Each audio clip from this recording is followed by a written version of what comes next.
నమస్తే. ఇన్నాళ్ళు నన్ను సపోర్ట్ చేస్తూ, ఎంకరేజ్ చేస్తూ మీ ప్రేమని నాకు అందిస్తున్న ప్రతి ఒక్కరికి కృతజ్ఞతలు.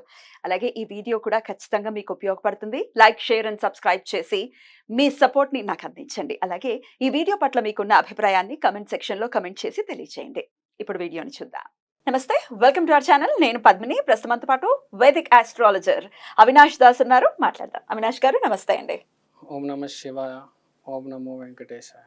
అవినాష్ గారు నక్షత్రాల గురించి చెప్తున్నారు. మఖా నక్షత్రం చాలా చాలా పవర్ఫుల్ నక్షత్రం అని వినడం జరిగింది. Is it so? అసలు మఖా నక్షత్ర జాతకులు ఎలా ఉంటారు? మఖా నక్షత్రం గురించి మాట్లాడదామంటే మహా నక్షత్రం సింబల్ కిరీటం. బై బర్త్ వీళ్ళు రాజులండి. వావ్. ఇప్పుడు కంపెనీ ఉంది, ఫర్ ఎగ్జాంపుల్ ఒక న్యూస్ ఛానల్ ఉంది, ఒక ఆయన జాయిన్ అయ్యాడు, స్లోగా పై స్థాయికి వెళ్ళిపోతాడు. రైట్. ఈ నక్షత్రంలో పుట్టడమే రాజులు పుడతారు. వావ్. రాజు అంటే మఖా నక్షత్రం, మఖా నక్షత్రం అంటే రాజు, రారాజు. పుట్టుకతోనే రాజు. ఎందుకంటే పూర్వజన్మ కర్మలు అట్లా ఉంటాయి. అసలు మఖా నక్షత్రం చేసేది ఏంటి? సైనికులు చేసేది ఏంటి? సైనికులు చేసేది ఏంటి? బేసిక్గా పోరాటం. రాజు చేసేది ఏంటి? నిర్ణయం తీసుకోవడం, ఎవరు ఎలా బతకాలో చెప్పడం. ఇది ఈ పవర్ వీళ్ళలో చాలా బాగుంటుంది. వాళ్ళు ఏ ఫీల్డ్ లో అయినా ఉండనివ్వండి, వాళ్ళు ఏ ఫీల్డ్ లో అయినా ఉండండి, డెసిషన్ మేకర్స్ అవుతారు, CEO అవుతారు. మోస్ట్ టాలెంటెడ్ వీళ్ళే ఉంటారు. వీళ్ళ మీద వీళ్ళ కింద అనేది ఉండదు. ఇంకా వీళ్ళే రారాజు. ఇప్పుడు వీళ్ళు ఏంటంటే ఒక అబ్బాయి పుట్టిన తర్వాత ఒక రాజు కుటుంబంలో 21, 22 వయస్సు లేకపోతే 25 ఏళ్ళు వయసు వచ్చినాక వాడికి యువరాజుని చేస్తారు. కరెక్ట్ ఆ టైంని మఘా నక్షత్రం యాక్టివేట్ అయింది అంటారు. మనం చూసుకుంటే ఆర్డర్లో సో కరెక్ట్ 10వ ఘట్టం అన్నమాట. పుట్టిన తర్వాత 10th నక్షత్రం ఇది. సో పుట్టిన తర్వాత 10వ ఘట్టం అన్నమాట. మనం మొదలెట్టాం కదా, అశ్విని, భరణి, కృతిక, అలా 10వ నక్షత్రం. రోహిణి అంటే పిల్లోడు పుట్టాడు, అట్లా అట్లా అట్లా అట్లా వచ్చి 10వ నక్షత్రం కరెక్ట్ మహాగా ఆ పిల్లవాడిని సింహాసనం ఎక్కించి కిరీటం పెట్టడం. ఈ నక్షత్రం కూడా ఎక్కడుంది? సింహరాశిలో ఉంది. సింహాసనం మీద కూర్చోపెట్టడం. సింహరాశిలో నక్షత్రం ఉంది కాబట్టి సింహాసనం మీద కూర్చోపెట్టి కిరీటం ఎక్కిస్తాం. మాఘా నక్షత్రం అంటే హార్ట్ ఆఫ్ ద లయన్. మనకు సింహరాశి అంటే ఏంటి? అదొక డబ్బా అనుకుంటాం ఆ జాతక చక్రంలో. అది డబ్బా కాదు, అక్కడ ఒక సింహం ఉంది. కరెక్ట్ ఆ సింహం హార్ట్ ఉంటుంది చూడండి, అక్కడ ఒక స్టార్ ఉంది, దాని పేరే మఖ. అందుకనే మఖా నక్షత్రం అంటే హార్ట్ ఆఫ్ ద లయన్. ఇప్పుడు ఒక జంగల్ తీసుకుంటే రకరకాల యానిమల్స్ ఉన్నాయి, కానీ కింగ్ ఎవరు? Lion is the king of the forest. So దీని రిప్రజెంటేషన్ లయన్. సో ఎలక్షన్ టైంలో మనకు తెలుసు కదా, జంగల్ బుక్ అలాంటి చిన్నప్పుడు మనం సినిమాలు చూసాము. ఎలక్షన్ టైంలో సింహం వచ్చి అందరిని ఎలా ఓటు అడుగుతుంది, ఎంత నీట్గా అడుగుతుంది. నాకు ఒకసారి ఓటేయండి, మీకు నేను పండ్లు ఇస్తాను, కూరగాయలు ఇస్తాను, మీకు గడ్డి ఇస్తాను, మీకు ఏ లోటు లేకుండా చేస్తాను అని ప్రతి ఇంటింటికి వచ్చి అడుగుతుంది కదా సింహం అండి. అది. సో ఏ టైంలో ఎట్లా మాట్లాడాలి ఒక సింహానికే తెలుసు, ఒక పొలిటీషియన్కే తెలుసు. ఇప్పుడు మన తెలంగాణ సింహం రేవంత్ రెడ్డి గారు. సో అతనికి ఎక్కడో అక్కడ మాఘా నక్షత్రం ఇంపాక్ట్ ఉంటుంది, లేకపోతే అతను ఆ సింహాసనం ఎక్కలేరు. ఎవరైనా మాఘా నక్షత్రం ఇంపాక్ట్ ఉంటేనే సింహాసనం ఎక్కగలుగుతారు.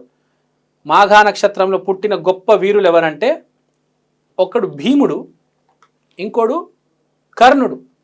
కర్ణుడు కూడా మఖా నక్షత్రం. నెగిటివ్ అయితే కర్ణుడు సైడ్ వెళ్ళిపోతుంది, పాజిటివ్ అయితే భీముడు సైడ్ వెళ్ళిపోతుంది. కానీ ఎవ్వడు తక్కువ వాడు కాదు. కర్ణుడు ఎంత గొప్పవాడు, భీముడు కూడా అంతే గొప్పవాడు. మనం మైండ్ మనం పాజిటివ్ ఉంటే భీముడు వైపు తీసుకెళ్తుంది, మనం వైపు నెగిటివ్ వైపు ఉంటే కర్ణుడు వైపు తీసుకెళ్తుంది. నువ్వు కర్ణుడు అయ్యావా పై స్థాయికి వెళ్తావు, మళ్ళీ మొత్తం కింద పడిపోతావు, కంపెనీ నుంచి నువ్వు తీసేస్తారు. అదే భీముడుగా ఉన్నావా అదే స్థాయిలో జీవితాంతం ఉంటావు. ఏ కంపెనీకి వెళ్ళినా నువ్వే పై స్థాయికి వెళ్తావు. చాలామంది MBA చేస్తారు, కానీ కొంతమంది మాత్రమే CEOలు అవుతారు. వాళ్ళు మాఘ నక్షత్రం వాళ్ళు. కంపెనీ గురించి ఆలోచించగలుగుతారు, మనిషి గురించి ఆలోచించగలుగుతారు. నాకేంటి అని అనుకోరు, సెల్ఫిష్గా ఉండరు, సెల్ఫిష్గా ఉంటారు, ఏదైనా కంపెనీ కోసమే. అసలు ఎట్లాంటి ఫీల్డ్స్ బాగా సూట్ అవుతాయి వీళ్ళకి? వీళ్ళు ఏ ఫీల్డ్ అయినా సూట్ అవుతారండి. వీళ్ళు సెల్ఫిష్ కాదు, వీళ్ళు వాళ్ళు పనిచేసే దగ్గర అక్కడ ఉండే మనుషుల కోసం పనిచేస్తారు, వాళ్ళ కోసం వాళ్ళు ఎప్పుడు పని చేయరు. ఇప్పుడు ఒక మనిషి కోసం చేస్తారు, డబ్బు గురించి ఆలోచించరు. ఇప్పుడు ఫర్ ఎగ్జాంపుల్ ఒక షూటింగ్ జరుగుతుంది, ఒక ఆర్టిస్ట్ ఉన్నారు, ఏదో చిన్న తప్పు చేశారు, పోనీలే 5,000 3,000 అయిందా ఇచ్చేవాడికి.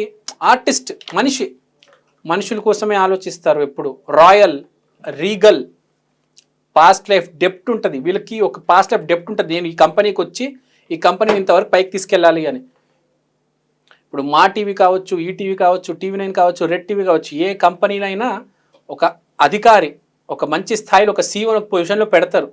ఎందుకంటే ఆ కంపెనీని పైకి తీసుకెళ్ళాలి. మనం చూస్తూ ఉంటాము, చాలా ఛానల్స్ పైకి వస్తే ఒక మెట్టు ఎదిగాయి, ఒక్కొక్క ఛానల్స్ ఎలా పైకి వచ్చి మనం చూసాము. ఆ పొజిషన్లో ఆ పర్సన్కి కర్మ ఉంటుంది పూర్వజన్మ నుంచి. వీడు ఎక్కడి నుంచో వచ్చి ఇక్కడ కూర్చొని ఆ కంపెనీని అప్లిఫ్ట్ చేస్తాడు. వాడు తీసుకున్న నిర్ణయాలే, వాడు ప్రోగ్రామ్ ఓకే చేస్తే, వాడు ఎడిటింగ్ ఓకే చేస్తేనే ఆ ప్రోగ్రామ్ లైవ్ వెళ్తుంది, లేకపోతే వెళ్ళదు. అది అందరికీ సరిపోదు, అది ఆ టాలెంట్ అందరికీ ఉండదు, మాఘా నక్షత్రానికి మాత్రమే ఉంటుంది. సో డెసిషన్ మేకర్స్ లాగా ఉన్నారు కాబట్టి వీళ్ళు ఒక ఫ్యామిలీకి కావచ్చు, వీళ్ళు ఒక కంపెనీకి కావచ్చు, ఒక క్రికెట్ టీం కావచ్చు. ఇప్పుడు మన సింహాసనం, మనం సినిమా ఇండస్ట్రీలో రారాజు ఎవరు? చిరంజీవి గారు. ఆ సింహాసనం మీద ఉంది చిరంజీవి గారు. ఏదేమైనా వాళ్ళ చిరంజీవి గారు సింహాసనం మీద ఉన్నారు. మఘా నక్షత్రం, ఆయనకు పనిచేస్తుంది మఘా నక్షత్రం, ఇంపాక్ట్ పనిచేస్తుంది. ఆయన మఘా నక్షత్రం, ఆయనకి ఇప్పుడు మఘా నక్షత్రం ఇంపాక్ట్ చేస్తుంది కాబట్టి అతనికి ఆ పదవిలో పెట్టారు. బట్ కేతు నక్షత్రం కాబట్టి, కేతు అంటేనే మనకు తెలుసు ఏది ఉంటే అది విచ్ఛిన్నం అవుతూ ఉంటుంది, డిస్ట్రాక్షన్స్ ఉంటాయి. కేతు అంటే పూర్వజన్మ కర్మలు. చిరంజీవి గారికి పూర్వజన్మ కర్మ ఉంది. ఎక్కడో ఉండాల్సిన అతను ఎక్కడైనా ఉండొచ్చు, కానీ ఏ దేశంలో అయినా ఉండొచ్చు, కానీ ఈ దేశంలో ఇక్కడ తెలుగు వాళ్ళ కోసం వచ్చి ఇండస్ట్రీని, అతను ఏ దేశంలో, ఆఫ్రికా, యూరోప్ ఎక్కడైనా రావచ్చు, రావడం, తెలుగు నేలల మీద పుట్టడము, మన వాళ్ళని ఎంటర్టైన్ చేయడం, వాళ్ళ కోసం పనిచేయడము, ఇండస్ట్రీని ఇంత పైకి తీసుకురావడం. ఇవాళ ఇండస్ట్రీ ఇంత బాగుందంటే దానికి రీజన్ చిరంజీవి గారు చాలా వరకు. సో ఆ స్థాయి సింహాసనం మీద మనం చిరంజీవిని కూర్చోపెట్టాం. మనం నక్షత్రం అలా సింహాసనం మీద కూర్చోబెట్టే పరిస్థితి ఉంటుంది. అయితే ప్రతి ఒక్కరి జీవితంలో, ఇప్పుడు నాది కృతిక, మరి మఖా మన మీద ఇంపాక్ట్ ఎలా చూపిస్తుంది? మీకు ఎప్పుడైతే మఘా నక్షత్రం యాక్టివేట్ అవుతుందో, నక్షత్రాలు కూడా యాక్టివేట్ అవుతుంది, నక్షత్రాలు కూడా మనిషి మీద యాక్టివేట్ అవుతుంది. నక్షత్రం యాక్టివేట్ అయినప్పుడు మీకు ఆ పదవి వస్తుంది.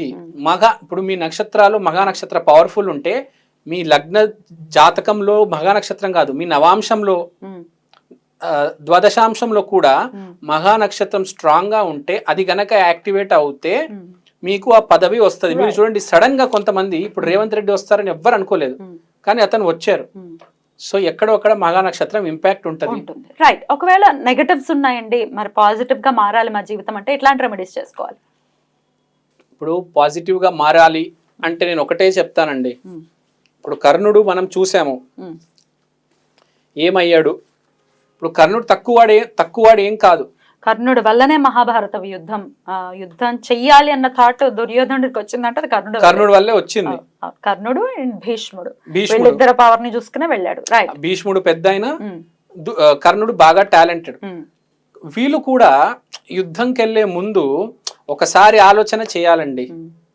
విభీషణుడు ఉన్నాడు, ఇటు వచ్చేసాడు, రావణాసుడిని వదిలేసి రాముడి సైడ్ వచ్చేసాడు. ఏమైంది? పాజిటివ్ సైడ్ వచ్చాడు, బాగున్నాడు, లంకకి రాజు అయ్యాడు. కర్ణుడు ఏం చేశాడు? అధర్మాన్ని పట్టుకున్నాడు. చివరికి ఏ గతి ఏమైంది చూసాము. అతను తిరిగినటువంటి సాంగత్యం. కిరీటం చాలా ఇంపార్టెంట్. చిన్న కిరీటం బొమ్మ పెట్టుకోవడము, ఒక కిరీటం కొని తెచ్చి పెట్టుకోవడము. అది కాకుండా మఘా నక్షత్రం వాళ్ళకి ఫస్ట్ నుంచే తెలుస్తుంది. ఒక 10-15 మంది ఫ్రెండ్స్ ఉన్నా వాళ్ళందరినీ కంట్రోల్ చేసి డామినేట్ చేసి కొంచెం పై స్థాయిలో ఎప్పుడు ఒక లీడర్ లాగా ఉండేది మఘా నక్షత్రం. వాడు ముందు నుంచే తెలుసు వాడు లీడర్ అని, వాడు కింగ్ అవుతాడని. ఏ ఫీల్డ్కి వెళ్ళినా, ఇప్పుడు కెమెరామ్యాన్లు చోటాకే నాయుడు గారు, సినిమా ఇండస్ట్రీలో చిరంజీవి గారు, అక్కడ మోడీ గారు, ఇక్కడ రేవంత్ రెడ్డి గారు, వాళ్ళకి ముందే తెలుస్తుంది. వాళ్ళు ఏంటంటే కొంచెం హుందాగా ఉండాలి ఎప్పుడైనా.